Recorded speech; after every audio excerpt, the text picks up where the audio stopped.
Gold, trusted gold buyers. మీరు తాకట్టు పెట్టిన బంగారాన్ని విడిపించి ఈ రోజు ఉన్న మార్కెట్ ధరకు కొనబడను. 70, 72, 73 120కి వెళ్ళిపోయింది. అప్పుడు బైడెన్ ఫుల్ పరేషాన్ అయిపోయామన్నారంటే ఫోన్ చేసి మోదీకి, మీరు రష్యన్ ఆయిల్ కొనుక్కోండి, అది రీఫైన్ చేసి లోకంలో ఎక్కడైనా మీరు అమ్ముకోండి అని చెప్పారు. సో మన దగ్గర ఉన్న ప్రైవేట్ కంపెనీస్ కానీ, అది రిలయన్స్ ఉండొచ్చు, నయారా ఉండొచ్చు, అది కాకుండా మన పబ్లిక్ సెక్టర్ యూనిట్స్ ఉండొచ్చు, IOCL, HPCL, వీళ్ళు ఏం చేశారంటే మొత్తం రష్యా నుంచి $40 కొనుక్కున్నారు ఆయిల్, క్రూడ్ ఆయిల్. దాన్ని రీఫైన్ చేసి డీజిల్ కానీ పెట్రోల్ కానీ మనం ఈవెన్ యూఎస్కి అమ్మాం మనం.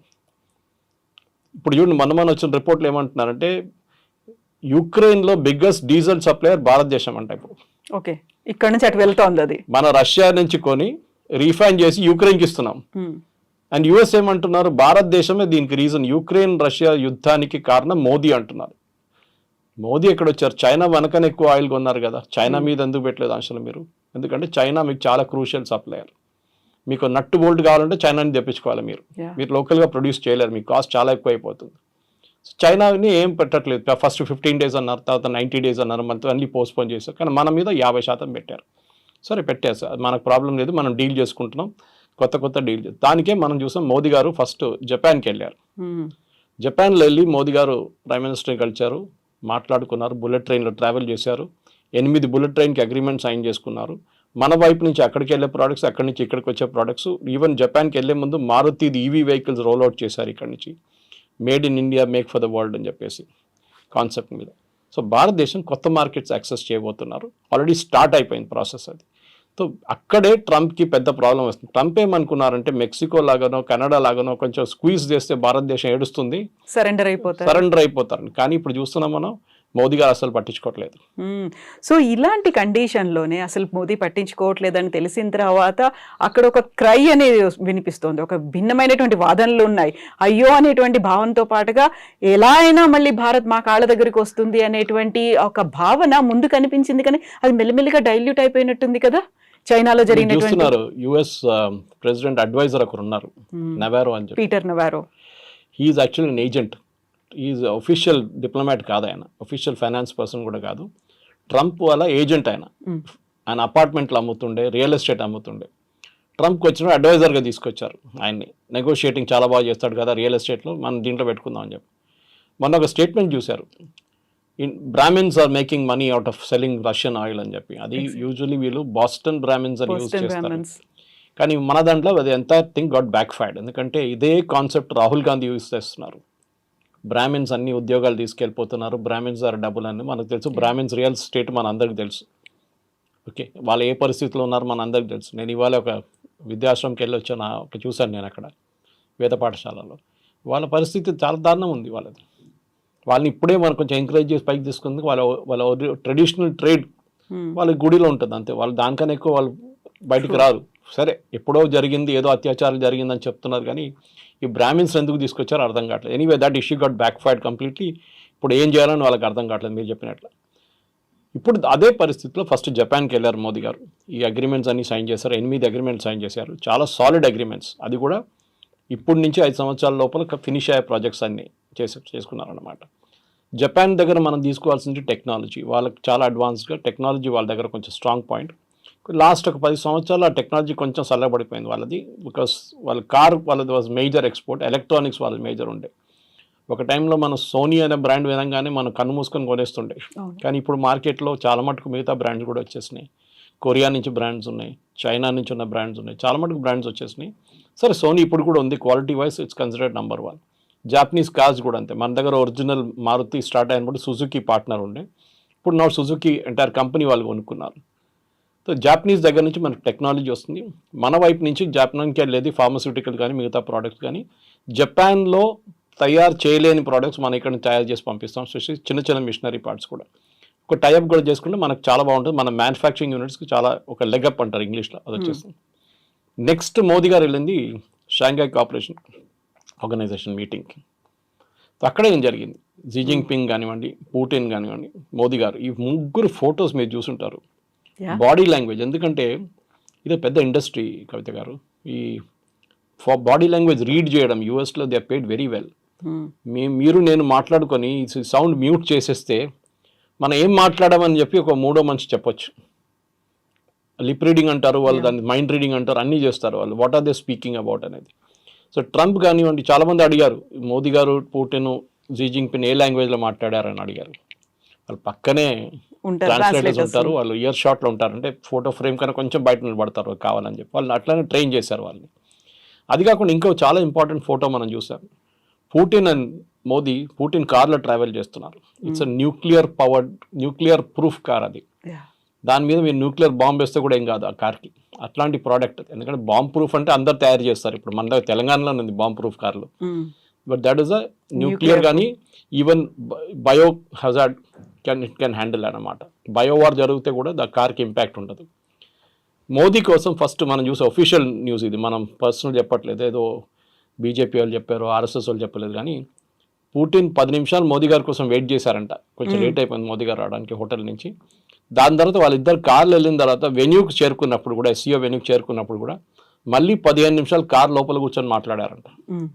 ఆఫ్ కోర్స్ ట్రాన్స్లేటర్స్ ఉంటారు కార్లో, వాళ్ళకని కాన్ఫిడెన్షియల్ ఉంటుంది, భయం మాట్లాడే మనకేం తెలియదు. సో ఆబ్వియస్లీ ఆ బాడీ లాంగ్వేజ్ పుటిన్ కానీ మోదీ కానీ, అదే టైంలో జీ జింగ్పిన్ అండ్ మోదీ, వీళ్ళు ముగ్గురు ఒక ఆల్టర్నేటివ్ ఫ్రంట్ ఫామ్ చేస్తున్నారు. యుఎస్ చేస్తున్న బ్లాక్మెయిల్ వాళ్ళిద్దరు కూడా ఇంపాక్ట్ అయింది. రష్యాకి ఇంపాక్ట్ అయింది ఎప్పటి నుంచో, చైనాకు కూడా ఇంపాక్ట్ అవుతుంది ఇప్పుడు.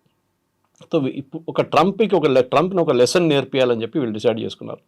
దాంట్లో 2-3 రూట్స్లో చేయొచ్చు. ఒకటి ఈ ముగ్గురు రాష్ట్రాలు కలుపుకుంటే, రష్యా, ఇండియా, చైనా కలుపుకుంటే 36% మన వరల్డ్ జీడిపి వాళ్ళ దగ్గర ఉంది. ఓకే, అప్రాక్సిమేట్లీ ద $1 trillion కూడా it's I think around $36 trillion trade ఉంది వాళ్ళ దగ్గర. అది కాకుండా అన్నిటికంటే ఇంపార్టెంట్ ఏంటంటే వీళ్ళు ఒక ఆల్టర్నేటివ్ స్విఫ్ట్ సిస్టమ్, అంటే అమెరికా డాలర్ టర్మ్స్లోనే అన్నీ మాట్లాడతారు. మీకు గుర్తుంది కవిత గారు, ఇది బ్రిక్స్ వచ్చినప్పుడు లాస్ట్ ఒక 6 నెలల ముందు ట్రంప్ వచ్చినప్పుడే ఇమ్మీడియట్గా ట్రంప్ థ్రెటన్ చేశారు సౌత్ ఆఫ్రికాని, బ్రెజిల్ని, మీరు ఆల్టర్నేట్ కరెన్సీ తీసుకొస్తే మీ పని నేను చూసుకుంటానులే అని చెప్పేసి. అవును, ఎందుకంటే భయం ఏంటంటే డాలర్ని రీప్లేస్ చేసేస్తే డాలర్ విలువ పోతుంది మొత్తం కంప్లీట్గా. ఆల్రెడీ చాలా వీక్ అయిపోయింది డాలర్. మనం ఇండియన్ రూపీతో కంపేర్ చేయకూడదు, బికాజ్ ఇండియన్ రూపీ చాలా వీక్ అయింది. కానీ ఆల్ కరెన్సీస్ వీక్ అయింది అంటే అన్నిటికంటే తక్కువ ఇండియన్ రూపీ. మీరు బ్రిటిష్ పౌండ్తో కంపేర్ చేయండి డాలర్ పడిపోయింది యాక్చువల్లీ విలువలో. ఎనీవే అది మనకు సబ్జెక్ట్ మ్యాటర్ కాదు. కానీ మన ఇక్కడ అంటే ఆల్టర్నేటివ్ పేమెంట్ సిస్టమ్ ఒకటి ఫామ్ చేయాలి. మనం ఇది ఎప్పుడు చూసామంటే ఫస్ట్ ఇరాన్ మనకి ఆయిల్ మనం కొనుక్కున్నప్పుడు వీళ్ళు ఇరాన్ మీద ఆంక్షలు పెట్టారు. ఎవరు? యుఎస్. వీళ్ళు న్యూక్లియర్ ప్లాంట్లో మిసైల్స్ తయారు చేస్తున్నారు అది ఇది చెప్పి. మనం ఏం చేసాం? రూపీ పేమెంట్ చేసాం ఫస్ట్. తర్వాత ఏం చేసాం? బార్టర్ పేమెంట్ చేసాం. వాళ్ళకి బియ్యం కావాలంటే మనం వాళ్ళకి బియ్యం ఇచ్చాం, వాళ్ళు మనకు ఆయిల్ ఇచ్చారు. దాని తర్వాత యూఎస్ వచ్చి మళ్ళీ స్ట్రిక్ట్ చేశారు, మీరు ఇంకా చేస్తే మిమ్మల్ని అది చేస్తాం అని చెప్తే సరే మనం అక్కడి నుంచి క్లోజ్గా ఇరాన్ని బంద్ చేసేసాం ఆయిల్ సప్లై. మళ్ళీ రష్యా నుంచి మొదలుపెట్టాం, రష్యా నుంచి కొనుక్కుంటున్నాం. ఇది డాలర్ని ఆపడానికి కూడా మనం చాలా మటుకు సహాయం చేసాం. కానీ ఇప్పుడు we will not help them at all. Dollar free float కానివ్వండి, డాలర్ ఎక్కడ పోతే అది పోనివ్వండి, మనకు ప్రాబ్లం లేదు. ఆయిల్ ప్రైస్ కూడా నేను చెప్పినట్లు బైడెన్ ఏం చెప్పారు ఆ టైంలో, ఆయిల్ ప్రైస్ హోల్డ్ చేయండి, ఇండియా ఇట్లా రీఫైన్ చేసి పంపిస్తే ఆయిల్ ప్రైస్ $70-80 ఉంటుంది, లేకుంటే $200 వెళ్తుండే అని చెప్పి యుఎస్ ఎకానమిస్టే చెప్తున్నారు. భారతదేశం ఇంటర్ఫియర్ కాకపోతే రష్యన్ ఆయిల్తోని world wide crude oil prices $200 వెళ్ళిపోతుంటే మొత్తం వరల్డ్ ఎకానమీ దెబ్బతింటుండే. సో భారతదేశాన్ని అప్రిషియేట్ చేయకుండా ట్రంప్ ఏమో మన మీద ఆంక్షలు విధిస్తున్నారు. మీరు తీసుకొని యుక్రెయిన్ రష్యా వార్లో పెడతారు. రష్యా ఆయిల్ అమ్మితే కూడా చైనాకి అమ్ముతున్నారు కదా, వాళ్ళు డబ్బులు ఇస్తారు కదా. టర్కీ తీసుకుంటున్నారు, టర్కీ నేను చెప్పట్లేదు, ఎందుకంటే మిడిల్ ఈస్ట్లో టర్కీ పనికి వస్తారు. ఇదంతా ట్రంప్ ఆడే గేమ్ అనమాట. దీంట్లో అన్నిటికంటే ఇంపార్టెంట్ కవిత గుర్తుపెట్టుకోవాలి, టఫ్గా ఉన్న నేషన్స్ మనం టఫ్గా యాక్ట్ చేస్తే వాళ్ళు అసలు ఏం చేయరు, భయపడతారు యుఎస్. వీక్ నేషన్స్ని మొత్తం షుగర్ కేన్ జ్యూస్ మన చేస్తాం పిండేసి అట్లా పిండి చేసుకుంటారు వాళ్ళు. మెక్సికోని చూసినప్పుడు ఏమంటున్నారు, మెక్సికోని ఫస్ట్ ఒక టారిఫ్ అన్నారు, మళ్ళీ నెక్స్ట్ టారిఫ్ అన్నారు. ఇప్పుడు ట్రంప్ నిన్న స్టేట్మెంట్ ఇచ్చారు, ఏంటంటే మనం ఏం కావాలంటే చేసుకుంటే ఏం చేయలేరు మెక్సికో అని చెప్పి. మెక్సికో ఏం చేయలేరంట, మనం ఏం కావాలంటే చేసుకుంటాం మనం, మెక్సికో నేను చెప్పేది వింటారు వాళ్ళని. ఆలోచించండి వాళ్ళ పరిస్థితి, హెల్ప్లెస్ కంప్లీట్లీ. సో ఆ పరిస్థితికి మనం రాకుండా మోదీ గారు టఫ్గా ఉంటున్నారు. కానీ మన దేశంలో ఒకటే పార్టీ ప్రాబ్లం వీళ్ళకందరికీ, కాంగ్రెస్ ఏమో మోదీ గారు ఏం చేస్తే దాన్ని వ్యతిరేకిస్తారు. యూఎస్తో ఫ్రెండ్షిప్ పెట్టుకుంటే యూఎస్ ఫ్రెండ్షిప్ పెట్టుకున్నారంటారు. ఇప్పుడు యూఎస్తో కాకపోతే మళ్ళీ యూఎస్ ఎందుకు మీరు ట్రంప్తో ఎందుకు గొడవ పెట్టుకుంటా అంటారు. చైనాతో ఎందుకు పెట్టుకున్నారు మీరు అంటారు. కాంగ్రెస్ ఒక కన్ఫ్యూజ్ పాలసీ ఉంది. కానీ మోదీ గారు చాలా డెలిబరేట్గా మన కొత్త మార్కెట్స్ కోసం, అది యూ ఉండొచ్చు, యూకే ఆల్రెడీ మనం FTA సైన్ చేసాం, యూరోపియన్ ట్రేడ్ బ్లాక్ సైన్ చేసేసాం మొన్న. ఇదన్నీ చూస్తే మన డాలర్ని ఈజీగా టర్న్ చేయొచ్చు. ఒక ఎగ్జాంపుల్ ఇస్తాను మీకు.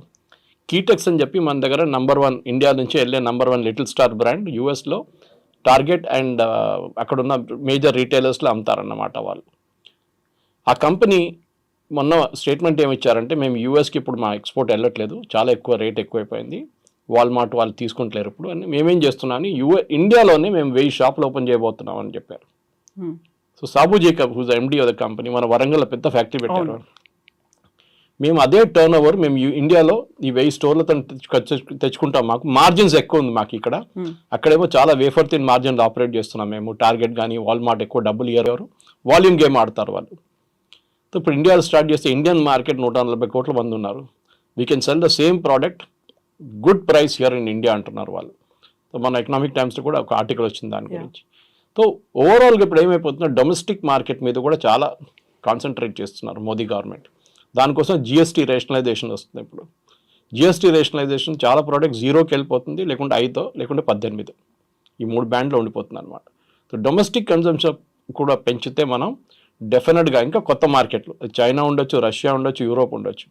సో ట్రంప్ని పక్కన పెట్టి ఇప్పుడు చూసిన మీరు చెప్పినట్ల సడన్గా ఇప్పుడు ఏం చెప్పట్లేదు వాళ్ళు అనుకున్నారు మనం ఇండియాను కొంచెం థ్రెటన్ చేస్తే ఇండియా పడిపోతారు, 100% పెడదాం రేపు అన్నారు. పెట్టండి, 100 ఎవరు కొంటారు? మీరు ఫార్మాస్యూటికల్స్ మీద ఎందుకు పెట్టట్లేదు? అవసరం ఉంది కాబట్టి. ఫార్మా ఎవరు అమ్మలేరు, మనం ఇచ్చిన రేట్కి ఇంకెవరు అమ్మలేరు యూఎస్కి. ఫార్మా మీద పెట్టట్లేదు. ఐటీ ఎందుకు పెట్టట్లేదు? ఐటీ మీరు యూఎస్లో ఇన్వెస్ట్ చేయాలన్నారు. నేను ఎగ్జాంపుల్ ఇస్తాను. మన CNNలో ఒక స్టోరీ వచ్చింది.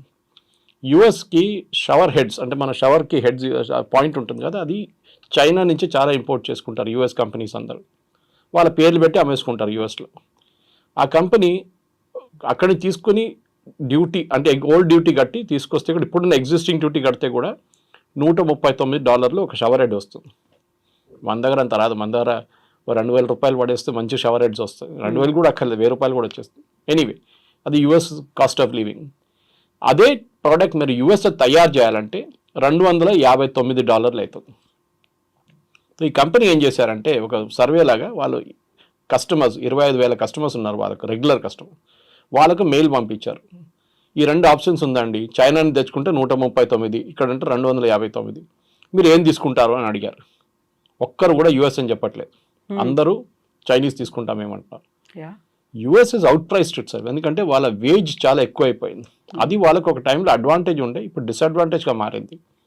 ఆ వేజెస్లో ఐఫోన్ కొనుక్కుంటారు, ఐప్యాడ్లు కొనుక్కుంటారు అనుకున్నారు, కానీ ఇప్పుడు బేసిక్ లివింగ్, డైలీ ఎక్స్పెన్సెస్, మీరు వెళ్ళారు మన యూఎస్, మీకు తెలుసు, డైలీ ఎక్స్పెన్సెస్ కోసం వాళ్ళు చూసుకుంటున్నారు. వాళ్ళు they are looking at how to survive. ఆ సర్వైవల్లో మీకు ఐప్యాడ్లు కొనడం, ఐఫోన్లు కొనడం కాదు. ఓకే, మీరు ఎట్లా బతుకుతారో మీరు అది చూస్తున్నారు ఫస్ట్ అన్నమాట. అది చాలా ఇంపార్టెంట్.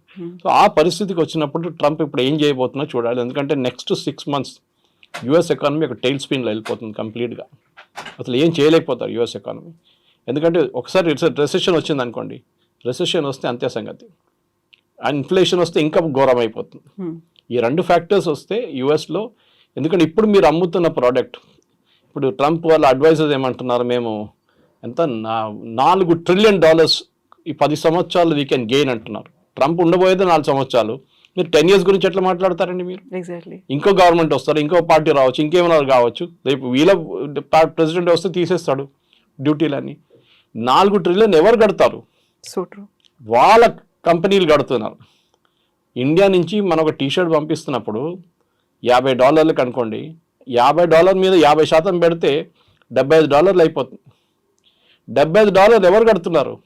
ఎక్స్ట్రా $25 కట్టేది అమెరికన్ కన్జ్యూమర్. కంపెనీ కడుతున్నారు, కంపెనీ అమ్మేటప్పుడు మళ్ళీ ఆ డబ్బులు సంపాదించుకుంటారు వాళ్ళు. సో ద ఫైనల్ లాస్ జరిగేది అమెరికన్ కన్జ్యూమర్ మీద. అది ఇప్పుడు కాదు, ఒక 2 నెలల్లో ఇప్పుడు తెలిసిపోయింది ఆల్రెడీ. ఇక్కడి నుంచి ఇంకా ముందుకు వెళ్తూ కంప్లీట్గా ఒక యూఎస్కి అక్కడున్న కన్జ్యూమర్కి ఇన్ఫ్లేషన్ మినిమం ఒక double-digit ఫిగర్లో వచ్చేస్తుంది. సో మనం ఇప్పుడు ఒక సేఫ్ గేమ్లో ఉన్నాము, మన స్ట్రాటజీ కూడా ఈస్ గోయింగ్ టు వర్క్అవుట్. సి అది ఎట్లా అంటే మెచ్యూర్ అప్రోచ్ ఉండాలి. ఇప్పుడు మనం మెచ్యూర్ అప్రోచ్ అంటే ప్యానిక్ చేయకూడదు. మనం చూసాం 50% పెట్టగానే ఉద్యానాలు బంద్ అయిపోయింది, తిరుపూర్ బంద్ అయిపోయింది, సూరత్ బంద్ అయిపోయింది, కంపెనీలన్నీ మూసేస్తున్నారు, కాన్పూర్లో మూసేస్తున్నారు అన్నది కాదు. ముందు యుఎస్ మార్కెట్ ముందు మనకు మార్కెట్లు ఉండే కదా. మీరు యుఎస్కి ఎందుకు వెళ్ళారు? మీకు వాల్యూ కొంచెం ఎక్కువ దొరుకుతుంది. మీకు $5 వెళ్ళే ప్రోడక్ట్కి మీరు ఇండియాలో అమ్ముకుంటే అదే $10 మీరు యూఎస్లో అమ్ముకోవచ్చు. దానికోసం మీకు ప్రాఫిట్ కొంచెం ఎక్కువ ఉంటుందని మీరు అక్కడికి వెళ్ళారు. కానీ రిస్క్ ఉంటుంది ఇట్లాంటిది. రేపు యుఎస్ మార్కెట్లో డబ్బు లేదనుకోండి కొనడానికి, ఎవరు కొనరు. Your product will remain on the shelf. Exporter అక్కడ ఇంపోర్ట్ చేస్తున్నాడు, బంద్ చేసేస్తాడు మార్కెట్, ఖతం అయిపోయిందని దివాలా అయిపోతాడు. సో దాట్ పొజిషన్కి రాకుండా మనం మెచ్యూర్గా రియాక్ట్ అయ్యాం. ఈ రీజనల్ కోఆపరేషన్తో చైనా కానివ్వండి, రష్యాతోని కోఆపరేట్ చేసుకుంటే మన మార్కెట్ క్రియేట్ చేసుకోవచ్చు ఇక్కడే. చైనాతో మనకు చాలా ప్రాబ్లమ్స్ ఉన్నాయి, లేదని లేదు. బార్డర్ ప్రాబ్లమ్స్ చాలా ఉంది, రిజాల్వ్డ్ ఇష్యూస్, అన్రిజాల్వ్డ్ ఇష్యూస్ ఉన్నాయి. కానీ నమ్మకమైన మిత్రుడా అనేటువంటి డౌట్ వస్తుంది కదా. అది ఇంగ్లీష్లో అంటారు, యువర్ ఎనిమీస్ మై ఫ్రెండ్ అంటారు. ఓకే, మీరు ప్రయారిటీ ఏంటి ఇప్పుడు? ఓకే, నమ్మకం ఉందంటే ఎవరు నమ్మచ్చు? యుఎస్ నమ్మచ్చా? నమ్మలేం కదా. 71లో ఇదేలాగా మన మీద శాంక్షన్స్ పెట్టారు. వాజ్పేయి గారు పోఖ్రాన్ 2 చేసినప్పుడు శాంక్షన్స్ పెట్టారు. Sanctions, not tariff. శాంక్షన్స్ అంటే మీరు కొనలేరు, అమ్మలేరు, ఆంక్షలు కంప్లీట్గా. ఆలోచించండి, థమ్స్ అప్ ఎట్లా వచ్చింది పైకి? ఆ స్టోరీ ఇంకోటి ఇది. దట్ ఈస్ బికాజ్ కోకోకోలాని జార్జ్ ఫెర్నాండెస్ భారత్ చేసిన తెరిమి కొడితే థమ్స్ అప్ పైకి వచ్చింది ఆ టైంలో. మనం డొమెస్టిక్ ప్రొడక్ట్స్ ఎన్ని క్రియేట్ చేసాం మనం అట్లాంటిది. ఇప్పుడు యుఎస్ ప్రొడక్ట్స్ ఎన్ని వాడుతున్నాం మనం? రెస్టారెంట్ పాసిబ్లీ మెక్డానల్డ్స్ కానివ్వండి, KFC కానివ్వండి, పెప్సీ కానివ్వండి, కోక్ అనొచ్చు. మిగతా ఏం కొంటున్నాం మనం US products? We don't have any major share. Nike shoes అని చెప్పొచ్చు. Okay, they are all made in India. ఇప్పుడు రాయల్టీ చేస్తున్నారేమో, అది ఇంకో మాట. అది కానీ the main point right now, భారతదేశానికి కొత్త మార్కెట్స్ ఓపెన్ అయి చేస్తున్నారు. మోదీ గారు టిపికల్ సేల్స్మెన్ లాగా తిరుగుతున్నారు. అదే ప్రధానమంత్రి పని, ప్రెసిడెంట్ పని అదే. ఏ దేశమైనా చూడండి, మ్యాక్రాన్ ఇండియాకి వచ్చినప్పుడు ఫస్ట్ వాళ్ళ ఎయిర్క్రాఫ్ట్ అమ్మడానికి ట్రై చేస్తారు. ట్రంప్ ఇక్కడ వెళ్ళితే వాళ్ళ ప్రోడక్ట్స్ అమ్మడానికి ట్రై చేస్తారు. జాపనీస్ ప్రైమ్ మినిస్టర్ అయినప్పుడు వాళ్ళ కార్లు, వాళ్ళ ఎలక్ట్రానిక్ ప్రోడక్ట్స్ మార్కెట్ చూసుకుంటారు. That is the job. ఇప్పుడున్న ప్రధానమంత్రి కానీ ప్రెసిడెంట్స్ కానీ అంటే యాక్చువల్ రోల్లో ఉన్న వాళ్ళు, నాట్ ద సెరమోనియల్ రోల్. మన దగ్గర president is a ceremonial role, కానీ prime minister is an active role. వాళ్ళ పని ఇది. వాళ్ళ దేశంలో తయారు చేసిన ప్రోడక్ట్స్ని ఇంకో మార్కెట్లో అమ్మడానికి ప్రధానమంత్రి ఈజ్ ద బెస్ట్ సేల్స్మెన్. ఆయన చేయనియండి, 6 నెలలు వెయిట్ చేయండి, అప్పుడు చూడండి. తర్వాత ట్రంపే దిగొస్తారు. 6 నెలలు అక్కర్లేదు, 3 నెలలు దిగొస్తారు. ఎందుకంటే ఇక సీన్ దట్ బ్లాక్మెయిల్ పనిచేయట్లేదు, వీళ్ళు పట్టించుకోరు మమ్మల్ని. మళ్ళీ ఏం చేసుకుంటాం మనం? బెస్ట్ చలో జానేదో అని చెప్పి మళ్ళీ రిటర్న్ తీసుకుంటారు. లేకుంటే వాళ్ళు రష్యాతో వెళ్ళిపోతాడు, చైనాతో వెళ్ళిపోతారు, మాకు ఇంకా పెద్ద ప్రాబ్లం అదని చెప్పేసి. ఇక ట్రంప్కు అన్నిటికంటే పెద్ద భయం అది ఒకటే. వీళ్ళు ముగ్గురు కలిస్తే ఇంకొక ఆల్టర్నేట్ బ్లాక్ అయిపోతుంది. అది చాలా పెద్ద థ్రెట్ యూఎస్కి అనమాట. సో దానికోసం he will have to do a climb down. Problem is ట్రంప్కి సొంత ఒపీనియన్ లేదు. వాళ్ళ చుట్టుపక్కల అడ్వైజర్స్ ఉన్నారు చూడండి, ఆల్ హాట్ హెడెడ్ ఫెలోస్. వాళ్ళు ఇస్తున్న అడ్వైజ్ మీద నడుస్తున్నారు. బాంబు వేయరా అంటే బాంబు వేసేస్తాడు, బాంబు వద్దంటే బాంబు తీసేస్తాడు, 25 పెట్టమంటే 25 పెడతాడు, 50 తీస్తే 50 తీసేస్తాడు. ఒక స్టెబిలిటీ లేదు. ఈవెన్ యుఎస్ కంపెనీస్ అదే అంటున్నారు. యుఎస్ కంపెనీ మొన్న కూడా 2 గైడెన్స్ ఇచ్చారు. వాళ్ళు ఏమంటున్నారు, వీ నీడ్ ప్రెడిక్టబిలిటీ. మీరు స్టేబుల్గా చేయండి, చేయొద్దని చెప్పట్లేదు, ట్రంప్ గారు అంటున్నారు. కానీ బీ స్టేబుల్ అబౌట్ ఇట్. ఒక మాట ఒక వారం అంటారు, మళ్ళీ నెక్స్ట్ వీక్ వచ్చి ఇంకో మాట అంటారు. ఒక ప్రెసిడెంట్ కానీ, ఎస్పెషల్లీ యుఎస్ ప్రెసిడెంట్ కానప్పుడు చాలా స్టేబుల్ ఉండాలి థింకింగ్లో. ఎందుకంటే మీ చెప్పిన ఒక్కొక్క వర్డ్ ఇంటర్నేషనల్ మార్కెట్లో చాలా పెద్ద రామిఫికేషన్ క్రియేట్ చేస్తుంది. సో దానికోసం ట్రంప్ని ఇప్పుడు ఎవరు సీరియస్గా తీసుకుంటలేరు. So much so vice president మన JD Vance ఒక స్టేట్మెంట్ ఇచ్చినప్పుడు అందరూ ఎక్సైట్ అయిపోయారు. ట్రంప్కి ఏమైనా ఉంటే నేను ఉన్నాను కదా, నేను ప్రెసిడెంట్ అయిపోతానన్నారు. ఎమర్జెన్సీ టైంలో ఐఎమ్ దేర్ అనేమాట. ఆలోచించండి. Why did you have to say it? ఎందుకు చెప్పారో ఎవరికి అర్థం కావట్లేదు. చెప్పారు కానీ దాని పెద్ద ఇష్యూ అయిపోయింది. మళ్ళీ ట్రంప్ పోతున్నాడా ఉంటాడా అని చెప్పేసి. మిడ్ టర్మ్ పోల్స్ రాబోతుంది యూఎస్లో. మిడ్ టర్మ్ వస్తుంది నెక్స్ట్ 1 yearలో. ఆ మిడ్ టర్మ్లో డెఫినెట్గా రిపబ్లికన్స్ ఓడిపోతారు. అప్పుడు ఏం చేస్తారు? ట్రంప్కి సెనెట్లో మెజారిటీ ఉండదు, కాంగ్రెస్లో మెజారిటీ ఉండదు, బిల్స్ పాస్ చేయలేరు. Then what he'll do? ఆయనకు దిగ రావాల్సి వస్తుంది. He will have to bring back everything. Initially డోజ్ తీసుకొచ్చిన ఏమని చెప్పారు, మేము ఇన్ని ట్రిలియన్స్ సేవ్ చేస్తా అన్నారు. ఇప్పుడు దాని గురించి అస్సలు మాట్లాడలేదు. Nothing was saved, only drama ఉండేది. ఇప్పుడు ఆ డ్రామా కూడా పోయింది. ఇది కొత్త డ్రామా ఇప్పుడు నడుస్తుంది.